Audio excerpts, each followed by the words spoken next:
नमस्कार साथियों, स्वागत है आपका गोल मंत्रा एकेडमी के परिवार में। आज जो टॉपिक होगा गुप्त वंश के आगे का ही भाग होगा और आज जो होगा आपका भाग 3 होगा। तो गुप्त वंश को हम टोटल 4 भागों में लेके कंप्लीट करेंगे और इसमें जो भी कंटेंट है आप देखेंगे कि बिल्कुल एकदम सिलेक्टेड पॉइंट होंगे। कोई भी यहाँ तक कि पीसीएस एग्जाम होता है उसमें भी इससे क्वेश्चन काफ़ी सारे आपके मिलेंगे। बाकी वनडे एग्जाम में जो है इससे तो बाहर आएगा ही नहीं। तो वनडे एग्जाम के लिए कोई भी वनडे एग्जाम देखेंगे, अगर आप पेपर दीजिए गुप्त वंश से कोई भी क्वेश्चन अगर आता है, आप उठा के इसको देखिएगा तो सभी क्वेश्चन जो है आपको इन्हीं से आपको मिलेंगे। तो हमारी तरफ से एक सलाह है कि अगर आप वीडियो को देखते हैं कम से कम 2 या 3 बार देखिए और उसके बाद इसके नोट्स जरूर बनाइए और नोट्स बनाने के बाद इन्हीं का रिवीजन करिए। तब आप देखिए कि आपकी तैयारी कैसे नहीं होती है और जीएस कैसे याद नहीं होती। तो जीएस याद करने का तरीका ये होता है कि हम लोग करते क्या हैं कि जो पढ़ने का तरीका गलत होता है, तो पहले तरीकों को सही करिए। आप कोई भी चीज़ पढ़ते हैं जीएस में उसको टॉपिक वाइज पढ़िए। आप एक क्वेश्चन भूगोल का पढ़ रहे हैं, एक संविधान का पढ़ रहे हैं, वैसे क्वेश्चन याद तो हो जाएंगे लेकिन वो अधिक समय तक याद नहीं होंगे। लेकिन आप एक टॉपिक वाइज याद रखेंगे और अपने सेल्फ के नोट्स याद रखेंगे, वो टॉपिक क्या है आपका अच्छे से याद रहेगा। तो चलिए आज हम स्टार्ट करते हैं। गुप्त वंश का जो है तीसरा भाग है और 2 भाग हो चुके हैं। हम लोगों ने पढ़ा कि किस प्रकार से गुप्त वंश की स्टार्टिंग होती है और मुख्य राजा कौन होते हैं। तो मुख्य राजा तो आपके चंद्रगुप्त द्वितीय होते हैं, जिन्होंने क्या है विक्रमादित्य की उपाधि धारण की है। आज जो हम पढ़ेंगे जो गुप्त वंश से और भी जो क्वेश्चन है कर से संबंधित हैं और भी जो अन्य पॉइंट बनते हैं उनसे हम देखेंगे। तो चलिए स्टार्ट करते हैं। ये गुप्त वंश का आपका तीसरा भाग है। तो हम लोगों ने पढ़ा था कि हर्षेण जो है ये समुद्रगुप्त का दरबारी कवि होता है और इस व्यक्ति ने जो है समुद्रगुप्त की विजय गाथाओं का जो वर्णन है ये प्रयाग प्रशस्ति में किया गया है। प्रयाग प्रशस्ति को इलाहाबाद का अभिलेख भी कहा जाता है और इसमें सम्राट अशोक हैं, समुद्रगुप्त हैं, अकबर हैं, बीरबल हैं और क्या कहते हैं जहांगीर का नाम उल्लेख इसमें मिलता है। तो वही व्यक्ति हैं आपके हर्षेण जो कि समुद्रगुप्त के दरबारी कवि होते हैं। ये जो समुद्रगुप्त का जो है संध विग्रहिक होता है। तो संध विग्रहिक जो है एक मुख्य पद होता था ये गुप्त वंश के शासन काल में। आगे हम देखेंगे वीरसेन। तो वीरसेन जो है चंद्रगुप्त द्वितीय के शासन काल में है। चंद्रगुप्त द्वितीय के शासनकाल में ये क्या था, संध विग्रहिक था। उसके बाद आता है शिखर स्वामी। तो शिखर स्वामी जो है ये चंद्रगुप्त द्वितीय के शासनकाल में ये प्रमुख मंत्री रहा है। आगे हम देखेंगे पृथ्वीसेन। और पृथ्वीसेन जो है ये कुमारगुप्त के शासनकाल में मंत्री रहा है। नेक्स्ट पॉइंट है आपका पर्णदत्त एवं चक्रपालित। तो पर्णदत्त एवं चक्रपालित जो है तो ये जो है स्कंदगुप्त के शासनकाल में मंत्री होते हैं और यही जो व्यक्ति है कौन है, जिन्होंने सुदर्शन झील का जीर्णोद्धार करवाया है। तो सुदर्शन झील की अगर बात पूछे तो सुदर्शन झील का सबसे पहले निर्माण कौन करवाता है, चंद्रगुप्त मौर्य करवाते हैं, मौर्य वंश के। फिर उसी के सम्राट अशोक होते हैं, सम्राट पुनः जो है जीर्णोद्धार करवाते हैं। फिर रुद्रदामन प्रथम करवाते हैं और फिर चौथे कैंडिडेट कौन है, स्कंदगुप्त। तो सुदर्शन झील का संबंध जो है ये 4 राजाओं से है, चंद्रगुप्त मौर्य से है, सम्राट अशोक हैं, रुद्रदामन हैं और कौन से हैं आपके, ये आपके हैं स्कंदगुप्त। तो ये पॉइंट आपको याद रखना है। लेकिन जो वनडे एग्जाम में अभी तक जो है सबसे ज़्यादा पूछा गया है वो रुद्रदामन से पूछा गया है। हमेशा आया है कि सुदर्शन झील का जो निर्माण किसने करवाया है, रुद्रदामन ने करवाया है। हमेशा ऑप्शन में क्या मिलेगा, रुद्रदामन। लेकिन वहाँ पे ना अशोक मिलेंगे आपको, ना स्कंदगुप्त मिलेंगे, ना चंद्रगुप्त मौर्य मिलेंगे। तो ये चीज़ आपको याद रखना है। ये क्वेश्चन ये वो पूछा गया कि अग्रहार का अर्थ क्या होता है गुप्त काल में। क्वेश्चन ये आएगा कि गुप्त कालीन या कि गुप्त काल में जो है अग्रहार शब्द का अर्थ है। तो अग्रहार जो है एक प्रकार से ये भूमि का प्रकार था। ये ऐसी भूमि थी, ऐसी भूमि जो ब्राह्मणों को दान दे दी जाए या मंदिरों को दान दे दी जाए, तो ऐसी भूमि को क्या कहा गया है, अग्रहार कहा गया। दान की भूमि, दान की भूमि यानी कि हम कह सकते हैं दान में दी जाने वाली भूमि को गुप्त काल में अग्रहार कहा गया है। और किसको दान में देना, ब्राह्मण को या फिर मंदिर को जो जमीन दान दी जाती रही है उसे अग्रहार कहा गया। आगे हम देखेंगे भूमि के जो अन्य प्रकार हैं। तो पहला आपका क्षेत्र है। पहला क्या है आपका, क्षेत्र। तो क्षेत्र जो है ये भूमि का प्रकार है। किस प्रकार की खेती होती रही है, तो यहाँ पे खेती के लिए उपयुक्त भूमि, ऐसी भूमि जिसमें खेती की जाती रही है, ऐसी भूमि को क्या कहा गया है, क्षेत्र कहा गया है। आगे हम देखेंगे वास करने योग्य भूमि। तो वास करने योग्य भूमि को क्या कहा गया है? तो आपको याद रखना है वास्तु कहा गया। तो वास करने योग्य भूमि को वास्तु कहा गया है। नेक्स्ट, जो भूमि जोती नहीं जाती थी उसे खिल कहा गया। जो भूमि जोती नहीं जाती थी उसे क्या कहा गया है? खिल कहा गया है। हम लोग भूगोल में पढ़े हैं, क्या पढ़े हैं कि जो एक झूम कृषि है, तो झूम कृषि के अलग अलग राज्यों में अन्य नाम है। तो वहाँ पे हम लोगों ने क्या पढ़ा कि हिमाचल प्रदेश में झूम कृषि को खिल नाम से जाना जाता है। तो ये वो खिल नहीं है, ये खिल अलग है। यहाँ पे खिल का अर्थ क्या है? जो भूमि जोती नहीं जाती थी उसे क्या कहा गया है? खिल कहा गया है। नेक्स्ट पॉइंट है, बिना जोती हुई जंगली भूमि को क्या कहा गया है? अपृहत। बिना जोती हुई जंगली भूमि को क्या कहा गया है? अपृहत कहा गया है। नेक्स्ट, पशुओं के लिए चारा योग्य भूमि, पशुओं के लिए जो है चारा योग्य भूमि को क्या कहा गया है? गोचर कहा गया। क्या कहा गया है? गोचर कहा गया है। नेक्स्ट है आपका व्यक्तिगत स्वामित्व वाली भूमि को क्या कहा गया है? साक्त कहा गया। तो ये जो है गुप्तकालीन जो है ये भूमि के प्रकार है। पहला आपका क्षेत्र है, दूसरा वास्तु है, तीसरा खिल है, चौथा क्या? अपृहत है, और पांचवा क्या? गोचर है, फिर छठा क्या है? साक्त। तो ये आपके क्या हो गए? भूमि के प्रकार हो गए।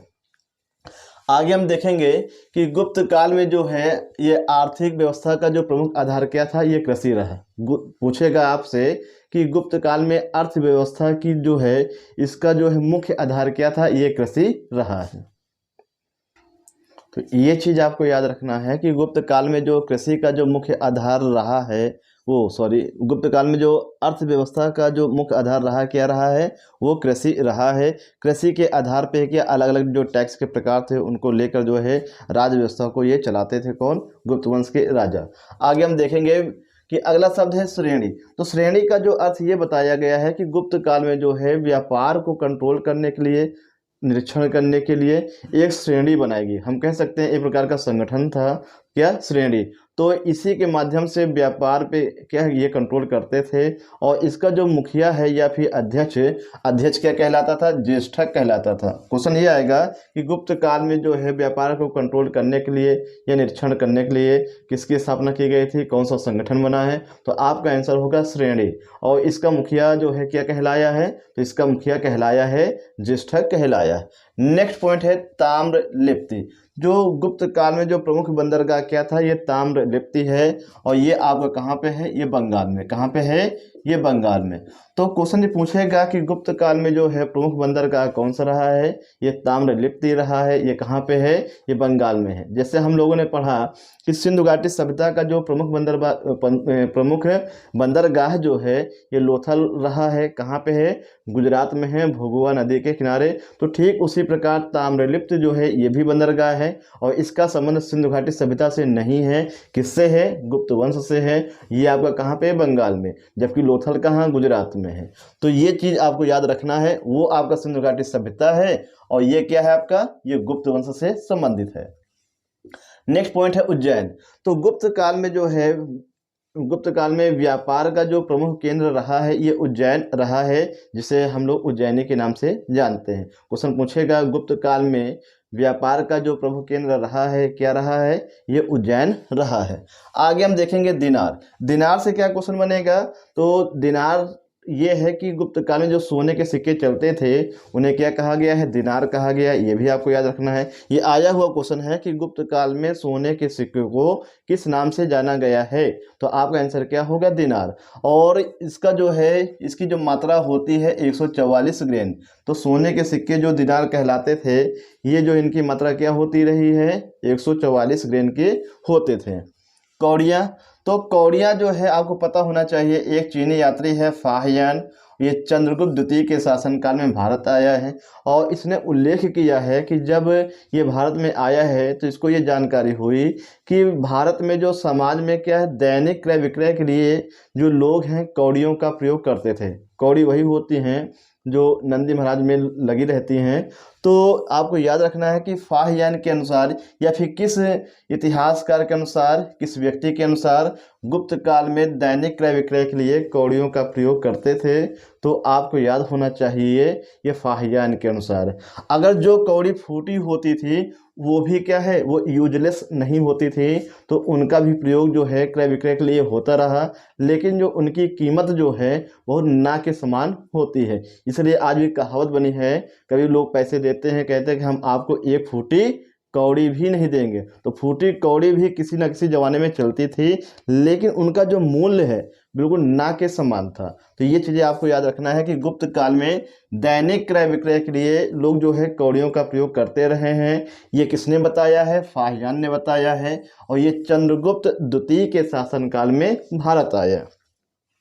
ये पॉइंट मोस्ट इंपॉर्टेंट है, टिक कर लेना कि बयाना जो क्षेत्र है ये राजस्थान में है। कहाँ पे है? बयाना क्षेत्र राजस्थान में है। और भारत में सर्वाधिक सोने के सिक्के के ढेर किस स्थान पे प्राप्त हुए हैं? बयाना से प्राप्त हुए हैं। ये किस राज्य में है? ये आपका है राजस्थान में। ये पॉइंट वेरी वेरी इंपॉर्टेंट कर लेना कि बयाना से क्या है, पूरे भारत में सर्वाधिक सोने के सिक्के के ढेर पाए गए हैं। और वर्तमान समय में बयाना किस राज्य में है? ये राजस्थान में है। आगे हम देखेंगे कि गुप्त काल में जो है इनका राजकीय चिन्ह क्या होता है? गरुड़ होता है। ये पीछे हम लोग डिस्कस कर चुके हैं कि गुप्त वंशों का जो राजकीय चिन्ह क्या है? ये गणित है। इनकी राजकीय भाषा क्या थी? संस्कृत रही है। और नेक्स्ट पॉइंट है आपका कि मंदिर कला का विकास किसके शासनकाल में हुआ है? तो मंदिर कला का विकास जो है ये गुप्त काल में हुआ है। नेक्स्ट पॉइंट में हम देखेंगे जो अलग अलग मंदिर के प्रकार हैं, तो अगले भाग में हम लोग इसके बारे में डिस्कस करेंगे कि मंदिर कला का विकास जो है ये किसके समय हुआ है? गुप्त वंशों के समय में हुआ है। और इसीलिए इनके शासनकाल को क्या कहा जाता है? स्वर्ण काल कहा जाता है। आगे हम देखेंगे अजंता की गुफाएं। तो अजंता की गुफाओं में टोटल 29 गुफाएं हैं। कितनी हैं? अजंता की गुफाओं में टोटल 29 गुफाएं हैं। ये आपको याद रखना है।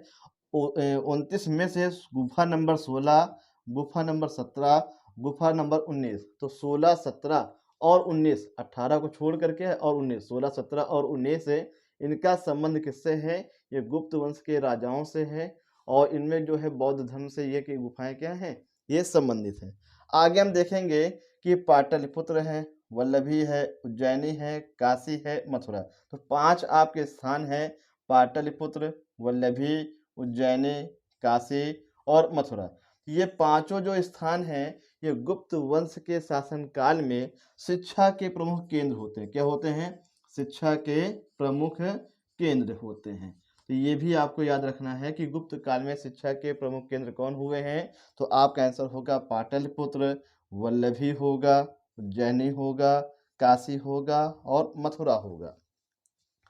इसके बाद हम देखेंगे नेक्स्ट पॉइंट है कि गुप्त काल में जो सर्वाधिक जो प्रगति है ये किस विषय की होती है? तो आपको याद रखना कि गणित के क्षेत्र में और ज्योतिष के क्षेत्र में सर्वाधिक जो है इसका विकास होता है गुप्त काल के शासन काल में। नेक्स्ट पॉइंट है आपका शून्य की खोज। तो शून्य की खोज किसने की है? ये बच्चों को पता है, आर्यभट्ट ने की है। और आर्यभट्ट का संबंध जो ये किसके समकालीन है? ये गुप्त वंश के समकालीन है। और इन्हीं के नाम पे 19 अप्रैल 1975 को भारत का पहला उपग्रह छोड़ा गया है। भारत से नहीं छोड़ा गया, भारत का है पहला, लेकिन भारत से नहीं छोड़ा गया। कहाँ से छोड़ा गया है? रूस के बैकानूर नामक स्थान से छोड़ा गया है भारत का पहला उपग्रह, जिसका नाम क्या रखा गया है? आर्यभट्ट प्रथम। तो क्वेश्चन पूछेगा कि भारत का पहला उपग्रह कौन सा है? आर्यभट्ट है। कब छोड़ा गया है? 19 अप्रैल 1975 को छोड़ा गया है। कहाँ से छोड़ा गया है? रूस में एक स्थान है बैकानूर, वहीं से इसे छोड़ा गया है। तो ये चीज़ याद रखिएगा, जो आर्यभट्ट क्यों नाम रखा गया है? क्योंकि आर्यभट्ट जो है ये गुप्त वंश में क्या एक महान गणितज्ञ थे, एक महान खगोल शास्त्री थे। इन्हीं की याद में उसका नाम क्या रख दिया गया है? आर्यभट्ट रख दिया गया। तो आर्यभट्ट कौन है? ये गणितज्ञ भी हैं और क्या रहे हैं? खगोल शास्त्री भी रहे हैं। आगे हम देखेंगे जिया सिद्धांत, जिसे आप लोग कहते हैं साइन थीटा वाला जो है, ये सिद्धांत किसने दिया है? ये आर्यभट्ट ने दिया है। तो जिया सिद्धांत जो है ये भी आर्यभट्ट ने दिया है। अगला शब्द है रहट या घंटी यंत्र। तो आपको याद रखना है कि गुप्त काल में जो है सिंचाई के लिए कौन से यंत्र का प्रयोग किया जाता रहा है? तो रहट या घंटी यंत्र का प्रयोग जो है ये गुप्त काल में किया जाता रहा है। किस लिए? सिंचाई के लिए। अगला है आपका कौसे। तो गुप्त काल में रेशम के लिए, गुप्त काल में रेशम के लिए कौन से शब्द का प्रयोग किया गया है? कौसे। तो सीधा सीधा ये पूछेगा कि गुप्त काल में रेशम को किस नाम से कहा गया है? तो कौसे नाम दिया गया है। क्या नाम दिया गया है? कौसे नाम दिया गया है। आगे हम लोग देखेंगे हिरण। तो हिरण जो है एक प्रकार का ये नगद कर होता रहा है गुप्त काल में। नेक्स्ट पॉइंट है आपका प्रस्थ। तो प्रस्थ जो है ये अधिकारियों का हिस्सा, जैसे हम कहते हैं जो मान के टैक्स आता रहा है तो उसमें कुछ परसेंट जो है ये अधिकारियों के लिए ये जो है ये बटा हुआ था। तो उस टैक्स के भाग को क्या कहा गया है? ये प्रस्थ कहा गया है। आगे हम देखेंगे भाग और बलि। तो भाग और बलि जो है ये गुप्त काल में राजस्व के प्रमुख स्रोत रहे हैं। तो क्वेश्चन ये पूछेगा कि गुप्त काल में राजस्व के जो प्रमुख स्रोत रहे हैं उन्हें क्या कहा गया है? भाग और बलि कहा गया। आगे हम लोग देखेंगे कि 4 आपके शब्द लिखे हैं। एक राजा का न्यायालय है, पूर्व न्यायालय है, श्रेणी का न्यायालय है और क्या है? कुल का न्यायालय है। तो क्वेश्चन ये पूछेगा कि गुप्त काल में कितने प्रकार के प्रमुख न्यायालय थे? तो 4 प्रकार के जो है प्रमुख न्यायालय होते हैं। पहला आपका क्या है? राजा का न्यायालय है। दूसरा क्या है? पूर्व का न्यायालय है। तीसरा श्रेणी न्यायालय। चौथा क्या है? कुल न्यायालय। तो ये न्यायालय के प्रकार हैं। तो ये आपको याद रखना है कि 4 प्रकार के क्या हैं?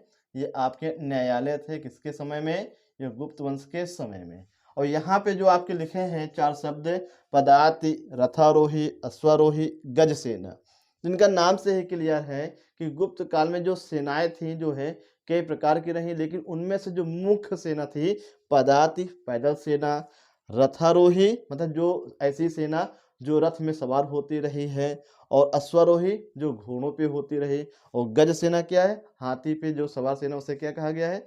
गज सेना। तो ये क्या थी आपकी?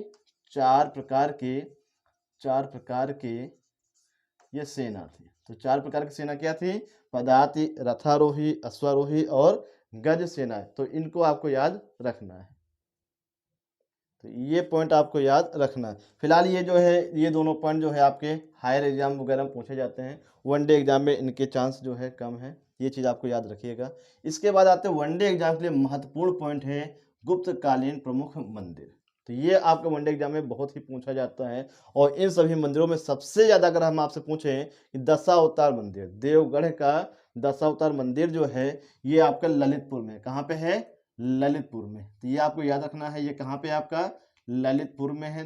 देवगढ़ का दशावतार मंदिर ये भगवान विष्णु को समर्पित है। ये बहुत बार पूछा गया है कि देवगढ़ का दशावतार मंदिर जो है किस कौन से भगवान को समर्पित है? भगवान विष्णु को समर्पित है। और कौन से स्थान पे है? ये ललितपुर में है। तो ये चीज़ आपको याद रखना है। जबकि पहला क्या है? तिगुआ का विष्णु मंदिर, ये आपका जबलपुर में है। और जबलपुर आपका मध्य प्रदेश में है। दूसरा आपका क्या है? दशावतार मंदिर कहाँ पे? देवगढ़ में है। और ये आपका आता है ललितपुर यूपी में। और ये भगवान विष्णु को समर्पित है। नेक्स्ट है आपका भूमरा का शिव मंदिर, ये सतना में है और सतना आपका एमपी में है। नेक्स्ट है आपका नचना कुठारा का पार्वती मंदिर, ये पन्ना में है। और ये भी किस राज्य में है? ये एमपी में है आपका। फिर लास्ट है आपका नेक्स्ट है आपका भीतर गांव का मंदिर। तो भीतर गांव का मंदिर ये कानपुर में है, ये आपको याद रखना है। और इसके बाद है नागौद का शिव मंदिर, ये सतना में है। और सतना कहाँ है आपका? मध्य प्रदेश में है। और लास्ट है आपका एरण का विष्णु मंदिर, एरण का विष्णु मंदिर ये भी आपका कहाँ पे? सतना में है। और क्या कहते हैं सतना किस राज्य में है? ये एमपी में है। तो ये चीज़ क्या है हो गई आपकी गुप्त वंश में जो प्रमुख मंदिर। तो इस प्रकार से हम लोगों ने देखा कि गुप्त वंश के अभी तक 3 लेक्चर हो चुके हैं। तो इसके बाद जो हम लोग पढ़ेंगे गुप्त वंश का छोटा सा लेक्चर होगा, तो उसमें हम लोग डिस्कस करेंगे कि गुप्त कालीन जो है प्रमुख पुस्तकें हैं, तो वहाँ से क्वेश्चन बहुत पूछे जाते हैं, चाहे वो अडनी एग्जाम हो चाहे पीसीएस एग्जाम हो। तो जो आपका जो सेशन चल रहा है बिल्कुल स्टेप बाय स्टेप, अगर आप नोट्स बनाते हैं और नोट्स बनाने के बाद फिर आप जो है टेस्ट दीजिए, और फिर आपको लगेगा कि हाँ कि अब हमारी जो तैयारी जो है वो पटरी पे आ चुकी है। तो इस प्रकार से आपका टॉपिक समाप्त होता है। वीडियो आपको कैसा लगा है इसका जवाब आप लोग कमेंट सेक्शन में ये लिख के बताएंगे। धन्यवाद। जय हिंद, जय भारत।